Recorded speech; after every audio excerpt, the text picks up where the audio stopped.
அனைவருக்கும் வணக்கம். இது உங்கள் உடல் ஆரோக்கியம் சேனல். நம்ம சேனல்ல இன்னைக்கு நம்ம பார்க்கக்கூடிய டாபிக் அனீமியா. தமிழ்ல ரத்த சோகை அப்படின்னா என்ன அப்படின்னு பார்க்கலாம். அதாவது நம்ம உடல்ல இருக்கக்கூடிய ரத்தத்துல ஆர்பிசி அப்படின்னு சொல்ற ரெட் பிளட் செல்ஸ், அதாவது தமிழ்ல ரத்த சிவப்பணுக்கள் இல்ல அப்படின்னா அதை நம்ம அனீமியா, தமிழ்ல ரத்த சோகை அப்படின்னு சொல்லுவோம். அல்லது ஆர்பிசி இருந்தும் அதுல ஹீமோகுளோபின் இல்ல அப்படின்னா அதையும் நம்ம அனீமியா அல்லது ரத்த சோகை அப்படின்னு சொல்லலாம். இப்ப ஆர்பிசி அப்படின்னா என்ன, அதே போல ஹீமோகுளோபின் அப்படின்னா என்ன அப்படின்னு பார்க்கலாம். ஆர்பிசி அப்படிங்கிற ரெட் பிளட் செல்ஸ், அதாவது ரத்த சிவப்பணுக்கள், இதனுடைய வேலை என்ன அப்படின்னு பாத்தீங்கன்னா, நம்ம சுவாசம் பண்றோம் இல்லையா, சுவாசத்துல இருந்து நமக்கு கிடைக்கக்கூடிய ஆக்சிஜனை உடலுக்கு எடுத்துட்டு போற ஒரு வேலையை செய்யறது தான் ஆர்பிசி அப்படின்னு சொல்ற ரத்த சிவப்பணுக்கள்.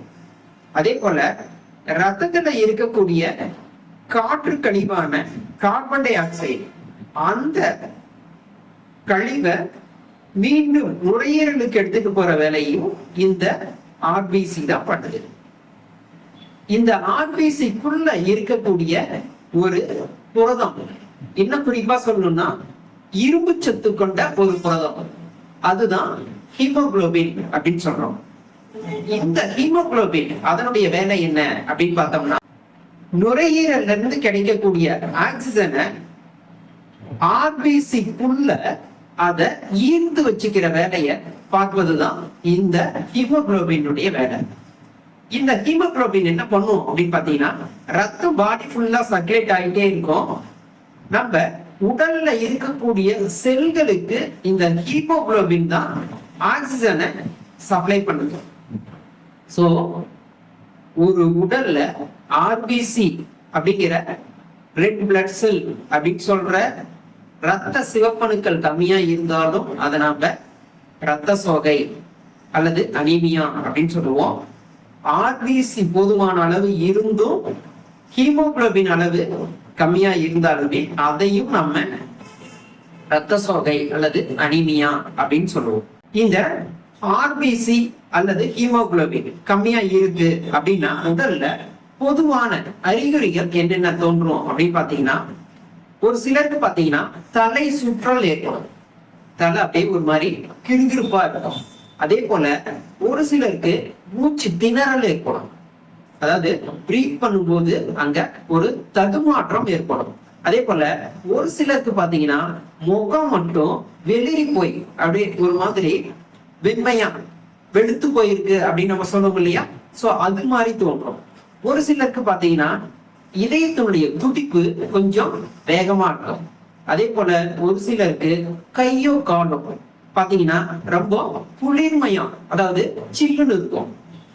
இதெல்லாம் தவிர பொதுவாகவே கவன குறைவு ஏற்படும். இதெல்லாமே ஆர்பிசி அல்லது ஹீமோகுளோபின் அளவு கம்மியா இருக்கு அப்படின்னு உடல் வெளிப்படுத்துற பொதுவான அறிகுறிகள். இதற்குண்டான காரணம் என்னவா இருக்கும் அப்படின்னு பாத்தீங்கன்னா, இரும்பு சத்து குறைபாடு. ஏன்னா ஆர்பிசி அப்படிங்கிறதுக்குள்ள இருக்கக்கூடிய ஹீமோகுளோபின் பாத்தீங்கன்னா இரும்பு சத்து கொண்ட ஒரு புரதம். சோ அப்ப இரும்பு சத்து குறைபாடா இருக்கும். அது தவிர விட்டமின் குறைபாடா இருக்கும்.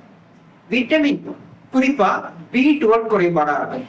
இது தவிர பாத்தீங்கன்னா நீண்ட காலம் இருக்கக்கூடிய நோய்கள், அது சிறுநீரக தொந்தரவு, சிறுநீரக செயலிழப்பு இருக்கு இல்லையா, அதே போல கேன்சர் அப்படின்னு சொல்ற புற்றுநோய். சோ இது மாதிரி நீண்ட கால நோய்களுக்கு அதிக நாள் ரசாயன மருந்துகளை எடுத்துட்டு இருக்கிறவங்களுக்கும் இந்த பிரச்சனைகள் ஏற்படுவதற்குண்டான வாய்ப்புகள் இருக்கு.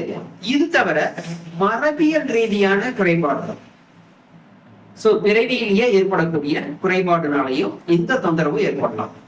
இதற்குண்டான தீர்வுகள் என்ன உணவு முறையில அப்படின்னு பாத்தீங்கன்னா, கீரைகள் அதிகமா எடுத்துக்கலாம். அதே போல பழங்கள்ல பேரிச்சம்பழம் அதிகமா சாப்பிடலாம். அதே போல மாதுளை பழம், கருப்பட்டி, அதே போல பருப்பு வகைகள் இதை வந்து நம்ம தொடர்ந்து எடுத்துக்கலாம். அதே போல நான்வெஜ் அப்படிங்கிற இறைச்சியில பாத்தீங்கன்னா ஈரல், குறிப்பா கல்லீரல் பகுதி சாப்பிடும் பொழுது நமக்கு இந்த தொந்தரவுகள் சரியாகும்.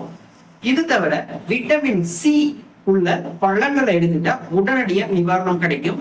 இதெல்லாம் எடுத்துக்கிட்டும் இந்த தொந்தரவு நீடித்தால் உடனே நாம மருத்துவரை அணுகி சிகிச்சை எடுத்துக்கொள்வது சிறந்தது.